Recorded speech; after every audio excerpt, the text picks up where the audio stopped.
வணக்கம். எல்லோரும் எப்படி இருக்கீங்க? இந்த வீடியோவில் வந்து பார்த்தீங்கன்னா, டேட்டா என்ட்ரி ஃபார்ம் எப்படி கிரியேட் பண்ணுறது அப்படின்றதான் பார்க்க போகிறோம். டேட்டா என்ட்ரி ஃபார்ம்னா என்ன அப்படின்னு கேட்டிங்கன்னா, இப்போது நம்ம சாம்பிளுக்கு வந்து பார்த்திங்கன்னா ஒரு ஒரு சின்ன டேட்டா வந்து டைப் பண்ணி வச்சுருக்கோம். Serial number, name, position, salary, சரிங்களா? ஒரு 4 ஐட்டம் மட்டும் வேணால் டைப் பண்ணி வச்சுருக்கோம், சரிங்களா? இப்போது இதுக்கு வந்து பார்த்திங்கன்னா, இப்போது இது ஒரு 10 டேட்டா இருக்குது அப்படின்னா நீங்கள் 10 டேட்டா அடிச்சிக்கலாம்.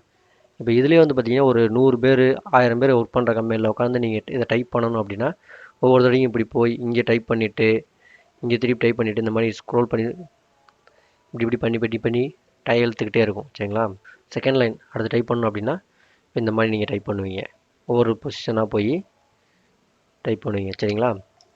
இப்போ இதுக்கு பதிலாக இன்னொரு மெத்தட் இருக்குது, சிம்பிள் மெத்தட், சரிங்களா? அதுதான் இந்த வீடியோவில் பார்க்க போகிறோம். அதுக்கு என்ன பண்ணணும் அப்படின்னு கேட்டிங்க அப்படின்னா, இப்போது நம்ம இந்த மாதிரி ஒரு சின்ன ஃபஸ்ட் லைன் மட்டும் நீங்கள் டைப் பண்ணி வச்சுக்கோங்க. இது எத்தனை லைன் இருந்தாலும் பரவாயில்ல, நீங்கள் டைப் பண்ணி வச்சுக்கோங்க. டைப் பண்ணி வச்சுட்டு அதை ஃபுல்லாக செலக்ட் பண்ணிவிட்டு டேபிள் க்ரியேட் பண்ணிக்கோங்க. டேபிளோட ஷார்ட் ஃபார்ம் வந்து பார்த்திங்கன்னா Ctrl+T கொடுத்துட்டீங்க அப்படின்னா இந்த மாதிரி வரும். இந்த மாதிரி வந்தோடனே மை டேபிள் காசு கெட்டன் இருக்கும், அது டிக் இருக்கட்டும், ஓகே கொடுத்துருங்க. கொடுத்துட்டீங்க அப்படின்னா டேபிளோட ஒரு ஃபார்மெட் வந்து ஓப்பன் ஆகிடும். இங்கே வந்து பார்த்திங்கன்னா கலர்ஸ் வந்து நிறையா கலர்ஸ் இருக்கும். அதில் உங்களுக்கு எந்த கலர் பிடிச்சிருக்கோ நீங்கள் அதை சூஸ் பண்ணி யூஸ் பண்ணிக்கோங்க. இல்லை இதெல்லாம் செலக்ட் பண்ணி முடிச்சுட்டு அடுத்து என்ன பண்ணணும் அப்படின்னு கேட்டிங்க அப்படின்னா, இப்போது இந்த எக்ஸலில் வந்து நீங்கள் எந்த வெர்ஷனில் இருந்தாலும் பரவாயில்ல, இந்த இடத்துல வந்து பார்த்திங்கன்னா ஒரு சின்ன ஆரோ இருக்கும். இங்கே மேலே வந்து இந்த இடத்துல ஒரு சின்ன ஆரோ இருக்கும், கரெக்டுங்களா? அதை கிளிக் பண்ணிங்க. கிளிக் பண்ண உடனே மோர் கமெண்ட்ஸ் அப்படின்னு சொல்லி கீழே வந்து பார்த்திங்கன்னா இருக்கும் மோர் கமெண்ட்ஸ். அதை கிளிக் பண்ணிக்கோங்க. கிளிக் பண்ணிட்டீங்க அப்படின்னா இந்த மாதிரி ஒரு விண்டோ வந்து ஓப்பன் ஆகும்.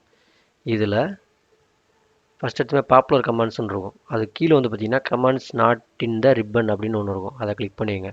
கிளிக் பண்ணி முடிச்சோன்னீங்க அப்படின்னா இந்த இடத்துல நிறையா யூஸ் பண்ணாத ரிப்பன்ஸ் ஃபுல்லாக வரும். அதில் நீங்கள் ஏதாவது ஒரு இடத்துல கிளிக் பண்ணிவிட்டு ஃபார்ம் அப்படின்னு டைப் பண்ணுங்கள், FORM, இல்லைனா எஃப்னு கிளிக் பண்ணுங்கள். எஃப்பில் இருக்கிறது எல்லாம் வரும். அதில் ஃபார்முன்னு ஒன்று இருக்கும், அதை செலக்ட் பண்ணிவிட்டு ஆடுன்னு கொடுத்துருங்க.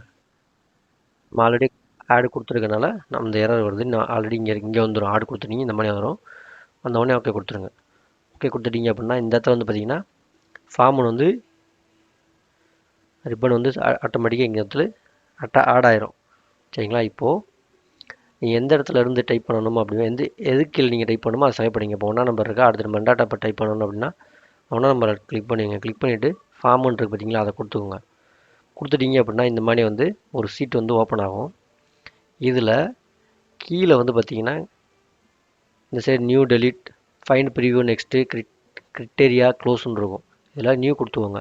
நியூ கொடுத்துட்டீங்க அப்படின்னா இந்த மாதிரி வந்து எல்லாமே பிளாங்க் ஆயிரும். இங்கே இருக்கிற சீரியல் நம்பர், இங்கே இருக்க டைட்டில் வந்து பார்த்திங்கன்னா இந்த இடத்துல வரும், serial number, name, position, salary. அது மாதிரி நீங்கள் எத்தனை இருக்கோ, நீங்கள் எத்தனை ஹெட்டர் கொடுக்குறீங்களோ அத்தனை ஹெட்டர் கீழே வந்துக்கிட்டே இருக்கும். இந்த இடத்துல வந்து பார்த்திங்கன்னா நீங்கள் இந்த மாதிரி வந்துடும். இதில் நியூ, இந்த இடத்துல வந்து உங்களுக்கு தேவையானதை நீங்கள் டைப் பண்ணிவிட்டு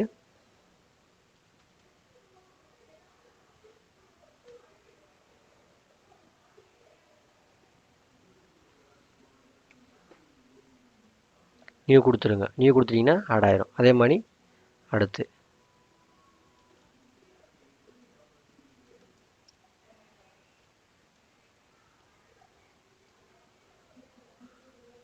இந்த மாதிரி உங்களுக்கு தேவையானதை நீங்கள் டைப் பண்ணிக்கிட்டே போயிட்டே இருக்கலாம். உங்களுக்கு இது வந்து ரொம்ப ஈஸியாக இருக்கும், சரிங்களா? இப்போது ஆல்ரெடி இருக்கிறத நீங்கள் எதாவது கரெக்ஷன் பண்ணணும் அப்படின்னு நினச்சிங்கன்னா, இப்போ ஃபஸ்ட்டு சீரியல் அடிச்சிருக்கிறத வந்து எதாவது கரெக்ஷன் பண்ணணும் அப்படின்னா கிரிட்டேரியான்னு சொல்லி ஒன்று இருக்கும், அதை கிளிக் பண்ணிக்கோங்க.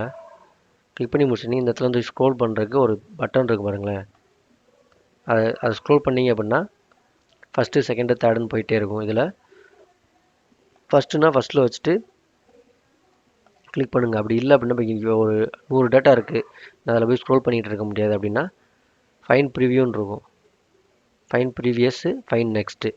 ஃபைன் ப்ரீவியஸ் கொடுத்தீங்க அப்படின்னா இதுக்கு முன்னாடி டைப் பண்ணது வரும். இந்த மாதிரி நீங்கள் இதுக்கு முன்னாடி இருக்க டேட்டாவை போய் நீங்கள் கரெக்ஷன் பண்ணணும் அப்படின்னா நீங்கள் இங்கேயே கரெக்ஷன் பண்ணால் போதும். ஆல்ரெடி இருக்கிறத நீங்கள் கரெக்ஷன் பண்ணணும் அப்படின்னா இந்த இடத்துல வச்சு பார்த்தீங்கன்னா கொடுத்துட்டு கிரிட்டேரியான்னு இருக்கும், அது கொடுத்துட்டீங்க அப்படின்னா இங்கே வந்து கரெக்ஷன் ஆகிடும், சரிங்களா? இது வந்து எக்ஸலில் வந்து